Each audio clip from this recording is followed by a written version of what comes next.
السلام علیکم ورحمۃ اللہ وبرکاتہ۔ آئیے ایک مرتبہ عقیدت و محبت کے ساتھ غلامی کا ثبوت دیتے ہوئے اپنے آقا نامدار مدینہ تاجدار دونوں عالم کے مالک و مختار آمنہ کے لخت جگر عبداللہ کے نور نظر جناب احمد مجتبی محمد مصطفیٰ صلی اللہ تعالیٰ علیہ وسلم کی بارگاہ بکس پناہ میں جھوم جھوم کر درود شریف پڑھے باوز بلند اللہم صلی علی سیدنا شفیعنا نبینا مولانا محمد بارک وسلم صلو علیہ صلاۃ و سلام علیک رسول اللہ صلی اللہ تعالیٰ علیہ وسلم۔ حضرت عزیر علیہ السلام اور خدا کی قدرت کے کرشمے۔ حضرات محترمات سے 15-16 سال پہلے میں یہ واقعہ اللہ کی جو قدرت کے کرشمے کو پڑھا تھا، اور آج یہ واقعہ میری نظروں کے سامنے جو ہے آیا تو میں سوچا کہ آپ تک پہنچا دوں، آپ کو بھی یہ واقعہ بتا دوں تاکہ آپ بھی جو ہے خدا کے کرشمے کو جانیں، خدا کی قدرت کو جانیں، آپ کو بھی معلوم ہو۔ بنی اسرائیل جب خدا کی نافرمانی میں حد سے زیادہ بڑھ گئے تو خدا تعالیٰ نے ان پر ایک ظالم بادشاہ بخت نصر کو مسلط کیا، جس نے بنی اسرائیل کو قتل کیا، گرفتار کیا اور تباہ کیا اور بیت المقدس کو برباد و ویران کر ڈالا۔ حضرت عزیر علیہ السلام ایک دن شہر میں تشریف لائے تو آپ نے شہر کی ویرانی و بربادی کو دیکھا، تمام شہر میں پھرے، کسی شخص کو وہاں نہ پایا، شہر کی تمام عمارتوں کو منہدم دیکھا۔ یہ منظر دیکھ کر آپ نے تعجب فرمایا، اللہ اس شہر کی موت کے بعد اسے پھر کیسے زندہ فرمائے گا؟ آپ ایک دراز گوشت پر سوار تھے اور آپ کے پاس ایک کھجور کا برتن اور ایک پیالہ انگور کے رس کا تھا۔ آپ نے اپنے دراز گوشت کو ایک درخت سے باندھا اور آپ اس درخت کے نیچے آپ سو گئے۔ جب سو گئے تو خدا تعالیٰ نے اسی حالت میں آپ کی روح قبض کر لی اور گدھا بھی مر گیا۔ اس واقعہ کے 70 سال بعد اللہ تعالیٰ نے شاہان فارس میں سے ایک بادشاہ کو مسلط کیا اور وہ اپنی فوجیں لے کر بیت المقدس پہنچا اور اس کو پہلے سے بھی بہتر طریقہ پر آباد کیا، اور بنی اسرائیل میں سے جو لوگ باقی رہے تھے خدا تعالیٰ انہیں پھر وہاں لایا اور بیت المقدس اور ان کے نواح میں آباد ہوئے۔ یعنی حضرات محترم، حضرت عزیر علیہ السلام جو ہیں یہ اللہ کے نبی ہیں، اور بنی اسرائیل ایک قوم ہے، جب انہوں کی نافرمانی حد سے زیادہ بڑھ گئی، خدا تعالیٰ کی نافرمانی کرنے لگے، تو خدا تعالیٰ نے ان پر ایک ظالم بادشاہ کو مسلط کیا، جو لوگوں کو جو ہے یعنی بنی اسرائیل کو قتل کرنے لگے اور ان کو گرفتار کرنے لگے اور ان کو تباہ و برباد کرنے لگے اور بیت المقدس کو برباد و ویران کر ڈالا، یعنی کرنے لگے۔ اور جو ہے اسی وقت جو ہے حضرت عزیر علیہ السلام ایک دن شہر کو آتے ہیں، یعنی اس شہر کو آتے ہیں تو دیکھتے ہیں کہ شہر جو ہے ویران و برباد ہو چکا ہے، اور تمام شہر میں انہوں نے پھیرا کیا، یعنی سیر کیا، گھوما، کہیں ان کو کوئی شخص نظر نہ آیا، اور ساری عمارتیں جو ہے ٹوٹ پھوٹ کر ادھر ادھر بکھر چکے ہیں۔ سارے شہر کو دیکھنے کے بعد انہوں نے اللہ سے اس شہر کی موت کے بعد اللہ سے اسے کیسے یعنی بعد میں کیسے پھر اللہ تعالیٰ اسے زندہ فرمائے گا کہا، اور آپ جو ہے ایک دراز گوشت پر سوار تھے، یعنی دراز گوشت سے مراد یعنی گدھا ہے، اور آپ کے پاس ایک برتن کھجور اور ایک پیالہ جو ہے انگور کا رس تھا، اور گدھے پر سوار تھے۔ یہ سب لے کر جو ہے آپ جو ہے جنگل کی طرف چلے جاتے ہیں۔ جنگل کو جانے کے بعد ایک درخت کے نیچے جو ہے گدھے کو اس درخت سے باندھ کر اسی درخت کے نیچے آپ جو ہے سو جاتے ہیں، اسی حالت میں اللہ تبارک و تعالی آپ کی روح کو قبض یعنی آپ کی روح جو ہے قبض کر لی جاتی ہے، یعنی آپ کی جو ہے موت ہو جاتی ہے اور گدھا بھی مر گیا۔ اس واقعہ کے 70 سال بعد، کتنے 70 سال کے بعد اللہ تعالیٰ نے شاہان فارس میں سے ایک بادشاہ کو مسلط کیا، یعنی پھر جو ہے شاہان فارس میں سے ایک بادشاہ کو پھر مسلط کیا۔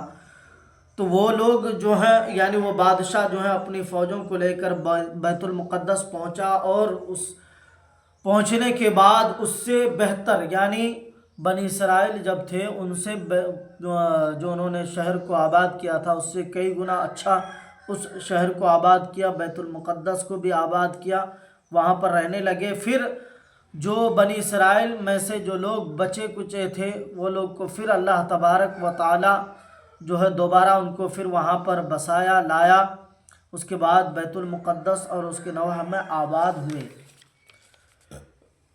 اور ان کی تعداد بڑھتی رہی۔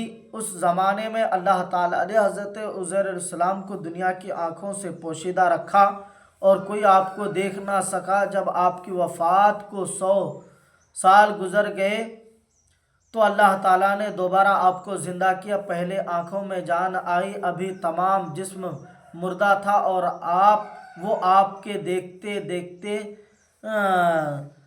زندہ کیا گیا۔ جس وقت آپ سوئے تھے وہ صبح کا وقت تھا، اور 100 سال کے بعد جب آپ دوبارہ زندہ کیے گئے تو یہ شام کا وقت تھا۔ خدا نے پوچھا، اے عزیر تم یہاں کتنے سال ٹھہرے؟ آپ نے اندازے سے عرض کیا، 1 دن یا کچھ کم۔ آپ کا خیال یہ ہوا کہ اسی دن کی شام ہے جس کی صبح کو میں سویا تھا۔ خدا نے فرمایا، بلکہ تم 100 برس ٹھہرے ہو۔ اپنے کھانے اور پانی یعنی کھجور اور انگور کے رس کو دیکھیے کہ ویسا ہی ہے، اس میں بو تک نہیں آئی، اور اپنے گدھے کو بھی ذرا دیکھیے۔ آپ نے دیکھا تو وہ مرا ہوا اور گل چکا تھا، اعضاء اس کے بکھرے ہوئے اور ہڈیاں سفید چمک رہی تھیں۔ آپ کی نگاہ کے سامنے اللہ نے اس گدھے کو بھی زندہ فرمایا۔ پہلے اس کے اجزاء جمع ہوئے اور اپنے اپنے موقع پر آئے، ہڈیوں پر گوشت چڑھا، گوشت پر کھال آئی، بال نکلے، پھر ان میں روح آئی، اور آپ کے دیکھتے ہی وہ اٹھ کر کھڑا ہوا اور آواز کرنے لگا۔ آپ نے اللہ کی قدرت کا مشاہدہ کیا اور فرمایا، میں جانتا ہوں کہ اللہ تعالی ہر شے پر قادر ہے، اللہ تعالی ہر چیز پر قادر ہے۔ ان اللہ علی کل شیء قدیر، بے شک اللہ تبارک و تعالی جو ہر چیز پر قادر ہے، ہر چیز پر قادر ہے، ہر شے پر قادر ہے۔ حضرات محترم، کہنے کا مطلب یہ ہے کہ اللہ تبارک و تعالی جب ان کی روح کو قبض کی تو ان کی عمر جو ہے 40 سال کی تھی۔ کتنی؟ 40 سال کی ان کی عمر تھی۔ تو 100 سال جو ہیں وہ دنیا کے لوگوں سے جو ہے پوشیدہ رہے۔ اللہ تبارک و تعالیٰ ان کو 100 سال جو ہے دنیا سے ان کو دور رکھا گیا۔ 100 سال اللہ تبارک و تعالیٰ ان کو مردہ رکھا۔ اس کے بعد جو ہے 100 سال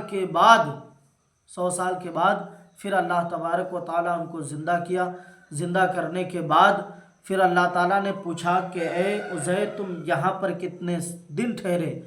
تو حضرت عزیر علیہ السلام اندازے سے کہتے ہیں کہ یا اللہ 1 دن یا پھر اس سے کچھ کم۔